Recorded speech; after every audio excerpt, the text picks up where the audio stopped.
Hello and welcome back, YouTubers! I'm Matsuyurific, and today we are here for another Pokemon Top 6 Countdown. And today, in keeping up with the Christmas spirit, we will be talking about the Ice types. I was going to do Grass, but then I decided, let's do Ice. It's Christmas! So, without further ado, let's get into this list. Now, starting off this list, we can't really do an Ice-type Pokemon list around Christmas time without including Delibird. Delibird is a really cool Pokemon, or at least in the anime, the way that they used him in the anime. As far as in the games, not really that great. I do love the way that it's used in the anime, but the fact that it is pretty useless in the games kept it from being higher up on this list. I do really like the fact that it's basically based off of Santa Claus, and it's supposed to be like, oh, Santa's helper or whatever. But I especially like the way that they used it in the anime and the Johto arc, where they had the Delibird that was constantly bringing Team Rocket their bills, and it was really interesting to watch. Like, it actually helped them a little bit, kind of, until its present wound up healing Pikachu.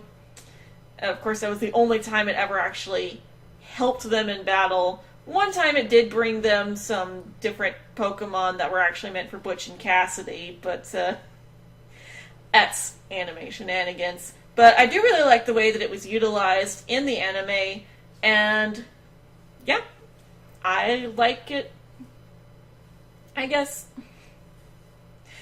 Number 5 on this list is going to be Glaciaon. Now, I actually had a hard time placing this one, as when I think of Pokemon that I really like, Ice types don't usually end up being very high up there.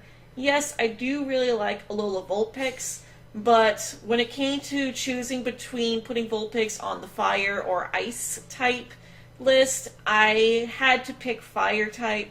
But aside from that, there aren't really a whole lot of Ice types that I like. So these are just the ones that I like more than the others.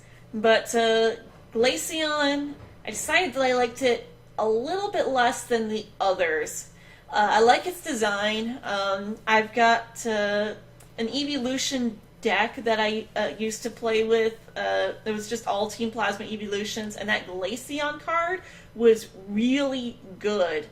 That and the Umbreon card, because they gave buffs to other Team Plasma Pokemon, so they were a really good balance with that deck. But I really liked playing with it in the card game.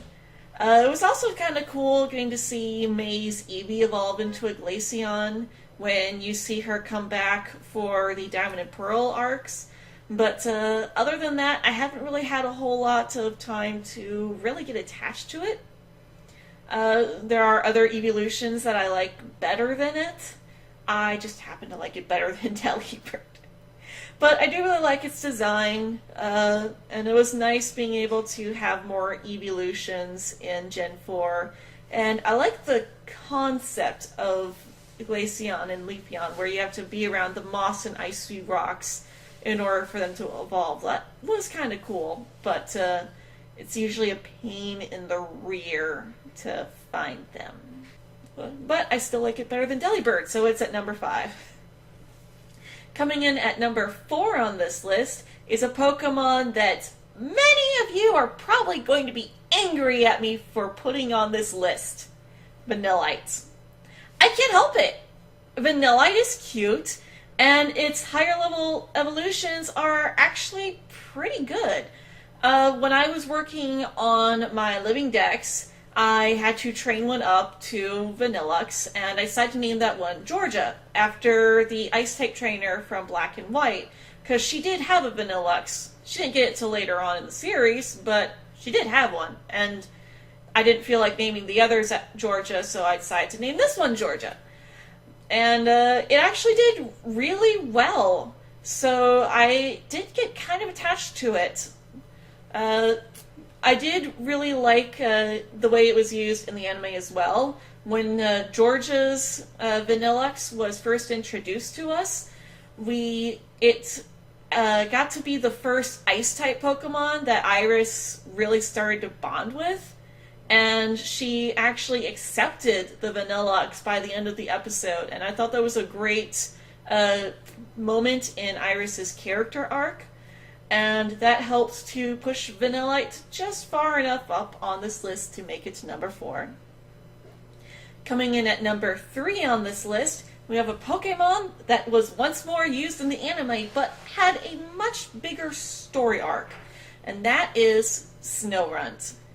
Now, for those of you who watched the Diamond and Pearl arc, Ash had a Snorunt that he later evolved into a Glalie, and it had some trouble with its Ice Beam move, so there was a big story arc with that, and I just really loved watching. For some reason, I just really like it when Ash gets to teach his Pokemon new moves, and it takes entire story arcs for the Pokemon to learn those moves. I think it's a really cool thing when they show that it does take work to train these Pokemon. And I remember being very happy for Snorunt when it finally did learn Ice Beam, and then later on when it evolved into Glalie. I also had a lot of fun in Oras playing with Mega Glalie. I was able to somehow get a female Glalie in the Oras demo, which I wound up naming Gale, and it was pretty useful for a long time there. I really enjoyed using it during my initial playthrough of Oras, and I just really like it for some reason. Not too crazy for its design, but that's why we've got Snorunt. Finally, we've got number 2 on this list, and that is Sneasel. Now, Sneasel, again, I like it mostly for the roles that it's had in the anime. I think the most memorable one that I found is in the Johto arcs, right before the Johto League. There's a Sneasel that lives on top of the mountain that's been driving all the trainers away. I can't remember why it was driving everyone away. I think it was territory, but it wound up going with Harrison, who was the trainer from Hoenn, and I really liked that story. And there have been several other Sneasels, and usually they are sort of like antagonists for Meowth. Sometimes Meowth dresses up as Sneasel. Another big Sneasel that I remember that wound up butting heads a lot with Meowth was a Sneasel that was helping its trainer out in a restaurant. Its trainer and her sister both inherited this restaurant, and they used Sneasel and Mr. Mime respectively, and Sneasel made really good food, whereas Mr. Mime did a lot of showmanship with it. And that's not the only time that they've used Sneasel in the anime, but all those really good times that they've used Sneasel in the anime helped to secure Sneasel the number 2 spot on this list. As for number 1, though, you'll have to subscribe down below, if you haven't already, to see what my number 1 favorite Ice-type Pokemon is. I will be making a video at the end of this series talking about my number 1 favorites of each type. So if you are excited for that, be sure to leave a like, subscribe if you haven't, and comment down below what your favorite Ice-type Pokemon are, and I will see you guys in the next one. Merry Christmas!